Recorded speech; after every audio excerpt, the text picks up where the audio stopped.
Salut mes amis, c'est Pavel et le projet MyEnderCash et bienvenue dans cette nouvelle vidéo hors série. Nous allons parler des élections américaines 2024. C'est sans doute un des événements les plus importants de l'année, non seulement pour la bourse, mais la bourse sera impactée également. Je dis toujours sur la chaîne MyEnderCash, même si la chaîne en général elle est consacrée à la finance et au trading, l'aspect géopolitique fait partie de l'analyse macro. Donc de temps en temps, je fais ces vidéos pour partager avec vous mon point de vue. Et le sujet central de cette vidéo, ça sera l'affrontement entre Biden et Donald Trump qui aura lieu à la fin de cette année, hors une grosse surprise si juste avant le scrutin, il n'y aura pas un remplacement d'un candidat ou si Donald Trump ne pourra pas se présenter pour des diverses raisons que vous avez sans doute entendu parler. Donc, je vais essayer de répondre à la question, est-ce que la réélection de Donald Trump est en danger? Est en danger de point de vue géopolitique et du coup évidemment de point de vue économique et boursier qui est la conséquence de tous ces aspects. Comme d'habitude, je vais essayer de ne pas spécialement exprimer mon point de vue personnel, mais plus analyser les faits et vous soumettre les différentes hypothèses, après vous laisser choisir et on pourra en discuter avec un grand plaisir dans les commentaires à cette vidéo. Globalement, je vois trois grands sujets que nous devons aborder dans un contexte d'une probable réélection de Donald Trump. Ce n'est pas nécessairement des dangers, mais pour moi, ce sont les axes les plus importants sur lesquels la politique de Donald Trump devrait être significativement différente par rapport à la politique de l'administration actuelle de Joe Biden. Et après, ça sera à vous de juger si ce sont des risques ou si ce sont des opportunités que les choses avancent peut-être plus efficacement que cela a été pendant la gouvernance du président actuel. Donc le premier sujet, c'est clairement la guerre en Ukraine. Si cette vidéo vous plaît, si vous me mettez beaucoup de likes et pour me soutenir dans les vidéos géopolitiques, dans ce cas-là, je vais vous faire une vidéo à part sur l'état des lieux dans la guerre en Ukraine, parce qu'il y a beaucoup de choses qui ont changé depuis la dernière fois que nous avons parlé. Eh bien, ce sujet reste toujours sur la table, même si aujourd'hui il est en train de faire la compétition par rapport à ce qui se passe au Moyen-Orient.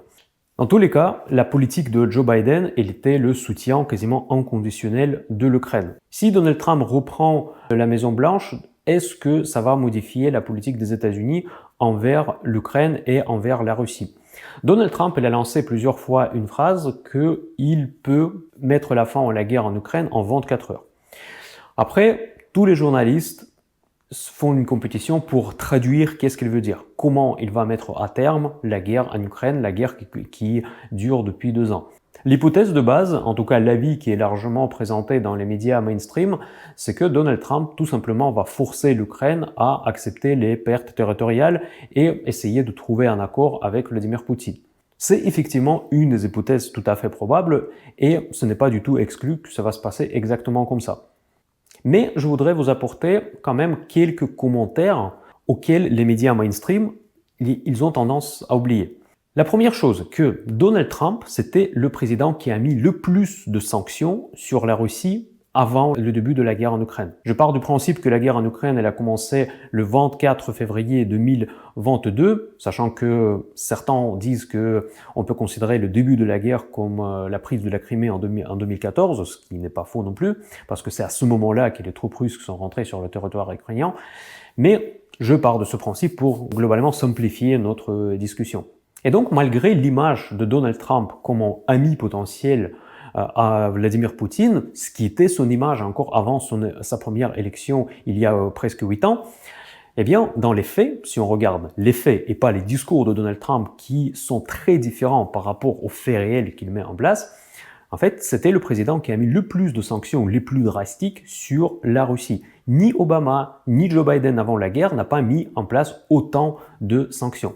Juste pour vous rappeler que juste avant la guerre, littéralement quelques mois avant la guerre, Joe Biden, lors de son voyage en Europe, ne s'est pas opposé à l'ouverture de gazoducs de Gazprom en provenance de la Russie vers l'Europe en contournant la Crimée, ce qui était un projet purement politique, en fait un projet rêve de Vladimir Poutine, où Biden elle a dit pourquoi ne pas le lancer, sachant qu'il est pratiquement prêt.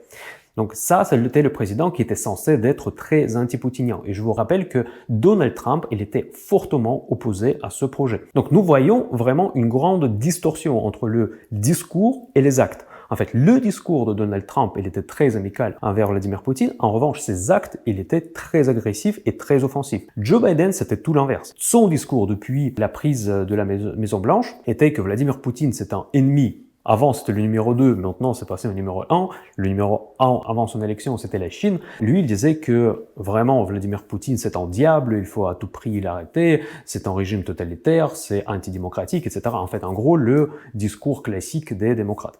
Et par contre, dans les faits, il n'a mis en place rien du tout pour qu'elle ne puisse pas commencer. Entre l'élection de Joe Biden et le début de la guerre en Ukraine en février 2024, il n'a pas eu de livraison d'armes. Pourquoi? Pourtant, on sait que les services de renseignement américains ont averti à plusieurs reprises l'Ukraine, plusieurs mois en avance, qu'il y aura une tentative d'invasion de leur territoire. Pourquoi à ce moment-là, les Américains n'ont pas livré les armes pour que l'Ukraine pourrait se défendre si on part du principe que l'administration de Joe Biden elle était tellement pro-ukrainienne? Les livraisons d'armes en Ukraine ont commencé quelques mois après le début de l'invasion, et quand il est devenu évident qu'il n'y aura pas de victoire éclair de Vladimir Poutine et que les Ukrainiens ont toutes les chances de remporter la victoire. Mais comment et grâce à quoi les Ukrainiens ont réussi de se défendre les premières semaines de la guerre? Eh bien, c'est très simple. Parce qu'ils ont eu des armes, et notamment les Javelin, qui ont été livrées plusieurs années avant par les États-Unis. Et plusieurs années avant, qui était le président aux États-Unis? C'était Donald Trump. Donc le constat est le suivant, que Donald Trump, c'est non seulement le président qui a mis en place le plus de sanctions sur la Russie, mais aussi c'était le seul président qui a livré les armes en Ukraine avant qu'elle ait rentré en conflit ouvert avec la Russie. Et le dernier argument de l'amitié, entre guillemets, de Vladimir Poutine et Donald Trump. Vous vous souvenez certainement la guerre en Syrie. Et vous vous souvenez sans doute un moment crucial de cette guerre qui a failli d'affronter les États-Unis avec la Russie qui s'est engagé dans cette guerre à côté de Bachar Assad. Eh bien, c'était un moment historique parce que pour la première fois dans l'histoire que les États-Unis ont frappé sur les positions russes. C'était une frappe symbolique, mais c'était une frappe militaire sur les positions militaires russes. Dans les médias, on se souvient, on avait des titres de partout, le début de la Troisième Guerre mondiale, et on se souvient également ce fameux tweet du président américain, « Mes missiles sont prêts, elles sont neuves, elles sont toutes jolies, prépare-toi Vladimir ». Donc tout cela pour dire que Donald Trump, c'était le seul président qui a frappé militairement sur Vladimir Poutine.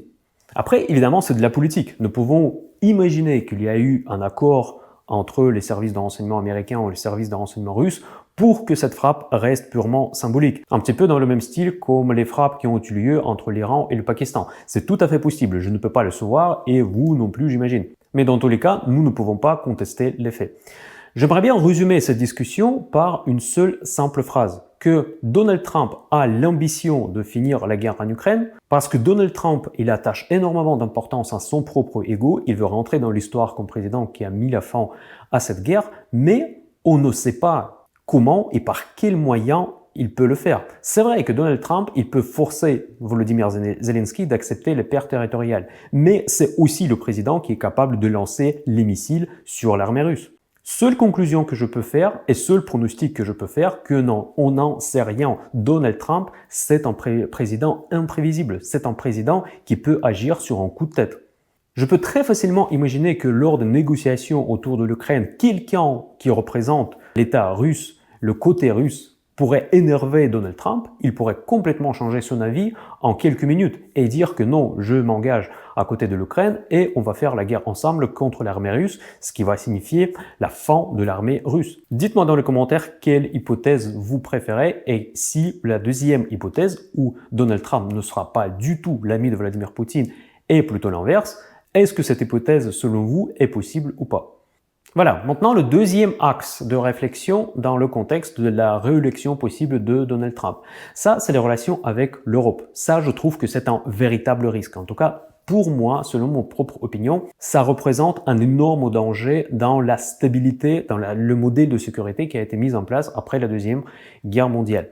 Donald Trump, pour une raison que j'ignore, il déteste l'Europe. Ça, c'est quelque chose que je ne peux pas expliquer de point de vue rationnel, mais dans tous les cas, je dois constater que les relations entre l'Europe et les États-Unis ont été très difficiles pendant la gouvernance de Donald Trump et ça ne risque pas de s'améliorer s'il retourne à la Maison-Blanche. Avant de vous soumettre les scénarios possibles, j'aimerais bien vous rappeler quel est le statu quo actuel. Après la Deuxième Guerre mondiale, l'OTAN a été mise en place. Initialement, c'était pour contrer l'influence de l'Union soviétique. Après, il a changé le rôle. Maintenant, l'OTAN est devenu un instrument militaire pour garantir la sécurité et la stabilité du monde occidental. C'est vrai que l'accord au sein de l'OTAN n'était pas un accord entre les égaux, parce que les États-Unis dominent largement l'OTAN. Ça, c'est un fait évident. Et c'est les États-Unis qui mettent le plus d'argent dans la structure de l'OTAN par rapport à ses homologues européens. Pourquoi c'était organisé comme ça et pourquoi les États-Unis ont accepté à payer, entre guillemets, pour les autres. Donc Donald Trump, si je reprends ses paroles, il a tout à fait raison de dire que c'est les États-Unis qui payent pour la sécurité des pays européens. Mais par contre, c'était un accord censé et voulu par les pays européens. C'est au moment quand cet accord a été signé, les Européens ont considéré qu'il vaut mieux que les États-Unis assurent notre sécurité et nous, on se concentre plus sur des sujets sociaux, sur des sujets économiques, afin d'assurer le bien-être de nos citoyens et la reconstruction de l'Europe après la Deuxième Guerre mondiale. Les États-Unis s'est présenté en quelque sorte comme une police internationale, comme une garantie de la paix dans le monde entier. Je sais qu'il y a beaucoup de critiques envers l'OTAN, beaucoup de critiques envers les États-Unis, et beaucoup de personnes ne vont pas être d'accord avec l'affirmation que les États-Unis ont réussi dans ce rôle. Même si vous me posez cette question à moi-même, je serais très hésitant pour répondre positivement ou négativement par rapport à la contribution des États-Unis dans la paix dont nous avons profité, en tout cas dans les pays occidentaux, après la Deuxième Guerre mondiale. Mais en tout cas, le deal était le tel que, quelque part, si vous voulez, je vais utiliser les mots un tout petit peu populistes, c'est que les pays européens, ils ont renoncé partiellement à sa souveraineté, à sa capacité de se défendre, en prenant en contrepartie que la plus grosse part des dépenses militaires seront sur le compte des États-Unis. Ici, il faut se corriger parce qu'il ne s'agit pas spécialement de la souveraineté. Les populistes utilisent souvent ce terme que les États-Unis dominent l'Europe, en fait que l'Europe n'a pas de parole. Aujourd'hui, quand Donald Trump est arrivé au pouvoir, on l'a bien senti que effectivement l'influence des États-Unis sur l'Europe, elle était peut-être un petit peu trop importante. Et on a commencé à se poser la question, est-ce que finalement cet accord à l'époque était une bonne idée? Mais en tout cas, c'était fait comme ça, et c'est comme ça que le monde occidental a été organisé après la Deuxième Guerre mondiale pour garantir sa propre sécurité. À l'époque, probablement suite à l'euphorie après la victoire sur les nazis, les Européens ont estimé que le lien entre l'Amérique et l'Europe est tellement fort qu'ils peuvent se relier sur les États-Unis comme quelqu'un qui va les protéger tout au long de leur existence. Mais le temps change, les gouvernements changent, les peuples changent, les générations changent, et donc du coup maintenant on est dans une situation quand même très différente par rapport à ce que nous avons vécu il y a 70 ans. À l'époque, ça n'était pas forcément vu comme un compromis sur la souveraineté, c'était vu comme une alliance très forte sur laquelle on peut compter dans la durée. Est-ce que cette alliance tient toujours la route avec Donald Trump au pouvoir? Est-ce que Donald Trump va venir au secours de l'Europe si elle sera en difficulté et si elle sera attaquée? Je n'en suis pas sûr. Et je pense que ça représente un réel risque de retour de Donald Trump dans la Maison-Blanche. S'il est réélu à nouveau, je vois tout à fait probable et pratiquement certain que les tensions entre les États-Unis et l'Europe vont prendre de l'ampleur et chaque pays européen ou bien l'Union européenne, il devrait créer sa propre armée qui va en quelque sorte rendre caduques les accords de l'OTAN. Ça, c'est un phénomène très dangereux et c'est un phénomène qui va dans le sens des régimes autoritaires et des régimes totalitaires qui existent aujourd'hui dans le monde. Et ces dernières années, nous avons vu l'Iran, nous avons vu la Russie, nous avons vu beaucoup d'autres pays où il y a des leaders autoritaires qui sont actuellement au pouvoir. Ils vont se frotter les mains en disant que ça y est, c'est ce que nous attendions pendant de longues décennies, que finalement c'est la réalité. Je ne sais pas à quel point Donald Trump il réalise les risques de rompre les liens avec l'Europe. Et je suis persuadé que s'il va emprunter finalement ce chemin, il va mettre en péril la stabilité internationale et une capacité d'apporter une réponse consolidée et ferme face aux menaces que le monde fait face ces dernières années.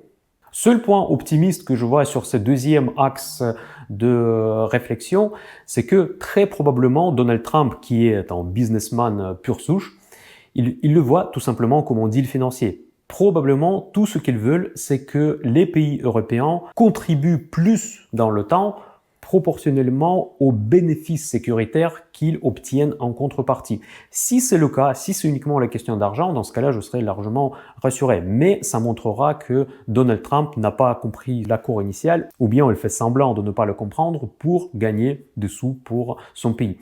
C'est pas impossible que c'est exactement comme ça que Donald Trump réfléchit. Il veut tout simplement préserver la dominance militaire américaine et la présence américaine dans les pays d'Europe, mais aussi gagner des sous pour le budget américain. Si c'est ça, ça sera une très très bonne nouvelle. Dites-moi dans les commentaires qu'est-ce que vous en pensez.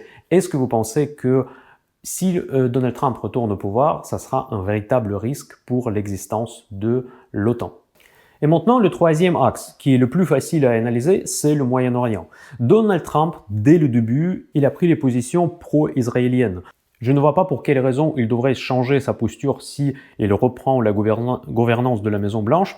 Je pense que sa politique au Moyen-Orient sera très agressive, très pro-israélienne et très anti-l'Iran. C'était toujours son discours. Tous ses conseillers conservateurs, il était toujours très anti-Iran et anti-Chine. L'axe anti-Chine est resté tout au long de la présidence de Biden. Par contre, l'axe anti-Iran, il était toujours très mitigé. Je ne veux pas trop rentrer dans le conflit Israël-Palestine actuellement parce que, évidemment, c'est un conflit très complexe qui m'intéresse énormément.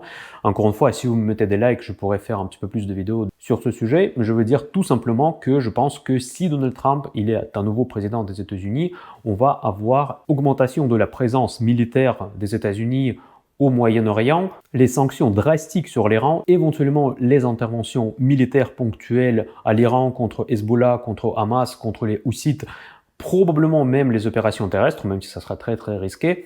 Mais en tout cas, il va avoir une position bien plus claire et bien plus ferme contre les groupes militaires pro-iraniens. Ce troisième axe, je vois plutôt de côté positif parce que ça permettra sans doute mettre la fin aux confrontations et éventuellement entamer les discussions constructives par rapport à l'avenir de la bande de Gaza et les relations entre Israël et l'autorité palestinienne. Et la bonne nouvelle que sur cet axe, on a probablement le plus de visibilité que par rapport aux deux premiers axes. Donc, pour résumer cette vidéo, 3 choses à quoi il faut penser si Donald Trump revient à la Maison-Blanche. C'est la guerre en Ukraine. Il s'est engagé qu'il allait terminer la guerre en 24 heures. Peut-être ça sera sans doute pas en 24 heures, mais en tout cas la période courte. Quelle sera la proposition de Donald Trump? Quel côté il va prendre? Pour moi, ce n'est pas aussi évident qu'on peut avoir l'impression si on regarde ou si on lit les médias mainstream. Le deuxième axe, c'est le danger pour l'OTAN et la sécurité internationale. Pour moi, ça, c'est vraiment central. C'est lié à la guerre en Ukraine également, mais ces relations en soi entre les États-Unis et l'Europe qui seront en danger si Donald Trump revient à la Maison-Blanche. Et le troisième axe, c'est le Moyen-Orient, où pour moi, bon, je me trompe peut-être, dites-moi ça dans les commentaires, Donald Trump va sans doute prendre la position pour Israël et le conflit aura des chances de se terminer. Et on pourra passer éventuellement à des solutions politiques. N'oubliez pas de mettre un like si vous avez aimé cette vidéo. Je vais faire plus de vidéos sur la géopolitique et à très bientôt dans nos vidéos habituelles Mindercash. Bye bye.